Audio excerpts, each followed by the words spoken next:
जाता है, गजब है भाई। ड्रामा का भी एक लिमिट होता है संबित भाई, आप जानते हैं अच्छी तरीके से। नहीं, ड्रामा का लिमिट नहीं है। ड्रामा कर रहे हैं आप, और क्या कर रहे हैं? नहीं, ये आप क्यों ले लेते हैं कि देश की बदनामी हो रही है? देश में तो है ही, आप देख लीजिए। आप मुझे रवीश जी थोड़ा सहिष्णु होकर सुन भी लीजिए। सुन रहा हूँ तो कोई कम्युनल वोट नहीं है।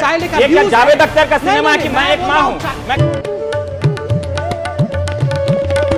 भारत में तकरीबन मेन स्ट्रीम मीडिया की डिबेट में हमें संबित पात्रा ही दिखाई देते हैं। ऐसे कम ही मौके हैं जब संबित को डिबेट में किसी ने चुप करवाया हो। एंकर भी संबित का ही साथ देते नजर आते हैं ज्यादातर, लेकिन आज हम आपको संबित पात्रा की वो डिबेट दिखाएंगे जब वह एनडीटीवी के वरिष्ठ पत्रकार रवीश कुमार के सामने आए हों। संबित और अन्य बीजेपी नेताओं ने अब तो रवीश के साथ डिबेट करना छोड़ ही दिया है, इसलिए हम आपको उनकी कुछ पुरानी डिबेट्स दिखाएंगे। एनडीटीवी पर आरोप प्रत्यारोप की राजनीति पर एक डिबेट हुई जिसमें रवीश ने घोटालों को लेकर संबित पात्रा से सवाल किए। संबित ने बीच डिबेट में माइक बंद होने का जिक्र किया, जिस पर रवीश ने संबित को ड्रामा ना करने को कहा। व्यापम घोटाला हुआ, वहाँ तो कोई किसी अधिकारी के खिलाफ क्या क्या चार्ज हुआ? कौन जेल गया वहाँ पर? किसके खिलाफ एफआईआर हुई? ठीक है, इस तरह की बात है। ये चुन चुन के एक आदमी जो आपने आशीष जोशी का उदाहरण दिया, आपने सांगी का उदाहरण नहीं दिया कि आशीष जोशी क्या वहाँ के मॉनिटर हैं कि उनको हटाया गया तो सारे अधिकारी उनके पास गए। ठीक है, आपने एक सवाल का जवाब नहीं दिया। मैं ये पूछने वाला था, ये शराब पकड़ी गई, 2 लाख रुपया पकड़ा गया, कोई अधिकारी 20 साल से नौकरी में है, उसके अकाउंट में 27 लाख रुपया नहीं हो सकता है क्या? है, मैं रिक्वेस्ट करूंगा कि आपका चैनल फोन लगाए मुझे दोबारा। चाहिए आवाज तो टीवी से तो सुनी रहे ना, इससे बोल लीजिए। हाँ रवीश जी, मुझे एक ऑब्जेक्शन है, बार-बार मेरे फोन लाइन को काट दिया जा रहा है और आपका संबित भाई आप भी जानते हैं टीवी में कट जाता है, गजब है भाई। ड्रामा का भी एक लिमिट होता है संबित भाई, आप जानते हैं अच्छी तरीके से। नहीं, ड्रामा का लिमिट नहीं है। ड्रामा कर रहे हैं आप, और क्या कर रहे हैं? आपको पता है कि टेलीविजन में सिग्नल कट जाता है, आप काट दिया जा रहा है, और कोई मुझे काम नहीं है कि आपको हम आपको काट दे रहे हैं। गजब हाल है, बोलिए ना, 5 मिनट बोलिए आप जानते हैं अच्छी तरह से, हमको और कोई काम नहीं है क्या? सवाल पूछा जाता है और हर बार आप जवाब दीजिए। आपका कट गया तो आप लगाइए ना साहब, आपके पास जवाब नहीं है क्या? आप इतनी बड़ी पार्टी हैं, 70-75 प्रवक्ता हैं आपके, आपको कौन लाइन काट लगा? गजब बात करते हैं। बोलिए, मैं नहीं टोकने वाला। पूरा देश देख रहा है। देश कुछ नहीं देख रहा है, आपसे मैं सवाल पूछ रहा हूँ, आप वो सवाल का जवाब दे दीजिए। देश को टीवी से नहीं दिखता है। एनडीटीवी पर ही आमिर खान के बयान पर डिबेट हुई। इस डिबेट में रवीश ने कुछ बयानों पर संबित से सवाल किए, जिस पर संबित बात को इधर उधर घुमाने लगे। तभी रवीश ने उनको टोकना शुरू किया। हम तंदूर के पास जाएंगे तो ये कांग्रेस के लोग हमें वहां भून देंगे।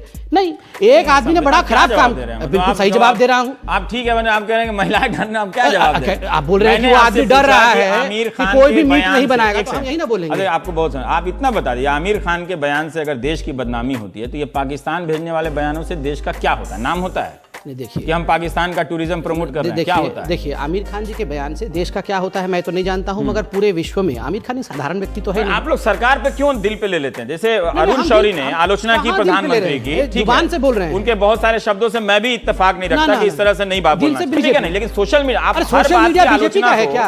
असहिष्णुता को आप अपने दिल पे क्यों ले लेते हैं? नहीं, ये आप क्यों ले लेते हैं कि देश की बदनामी हो रही है? देश में तो है ही, आप देख लीजिए। आप मुझे रवीश जी थोड़ा सहिष्णु होकर सुन भी लीजिए। सुन रहा हूँ तो मुझे बताइए ना, आप अपने ऊपर क्यों ले लेते हैं? सोशल मीडिया में किसने क्या कहा, ये बीजेपी का काम है? ये भी असहनशीलता का पार्ट है ना। वो अगर उसकी आइडियोलॉजी आपसे मिल जाए, वो आपका फोटो लगा के इस तरह की बातें करते रहे, विगत 7 महीना में आप क्यों अपने ऊपर ले लेते हैं? उन्होंने एक सप्ताह में ही आखिर ऐसा क्या बदलाव हुआ कि अब ऐसा हो गया? दूसरी बात, मोदी जी के लिए उन्होंने कहा कि एक ऐसा प्रधानमंत्री आ गया है जिससे देश में पॉजिटिव बदलाव हो रहा है। आप बताइए ना, आप बताइए। आप देखिए, आप नहीं बता रहे, आप मुझे बताइए।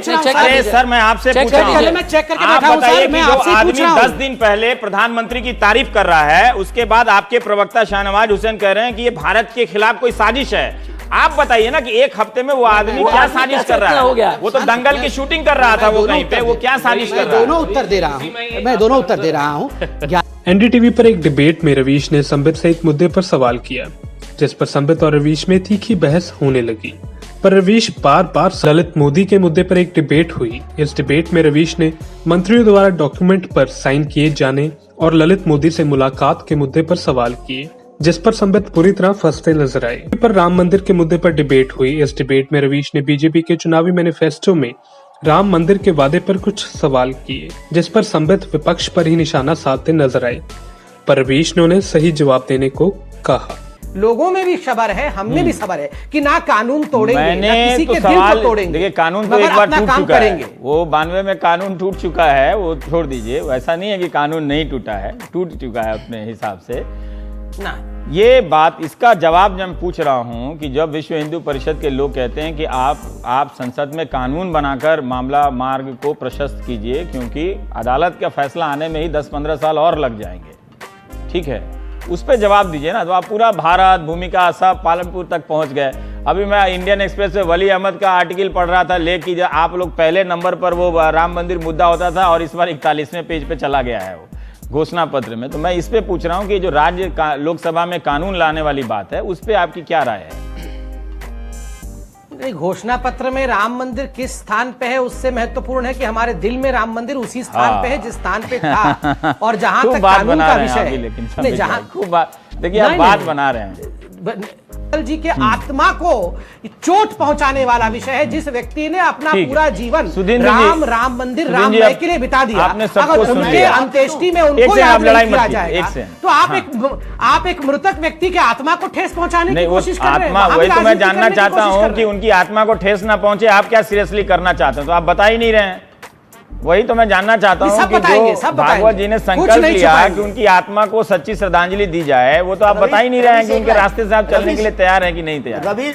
हाँ। ये तो थे कुछ पल जब रवीश और संबित आमने सामने आए हों और रवीश के तीखे सवालों से संबित घबरा गए हों। हम उम्मीद करेंगे कि हमारा गोदी मीडिया भी बीजेपी और सरकार नेताओं से ऐसे ही सवाल करने की हिम्मत दिखाए। Bureau report, Punjab today TV. Channel, please subscribe, and to get notifications about news, please click the bell icon.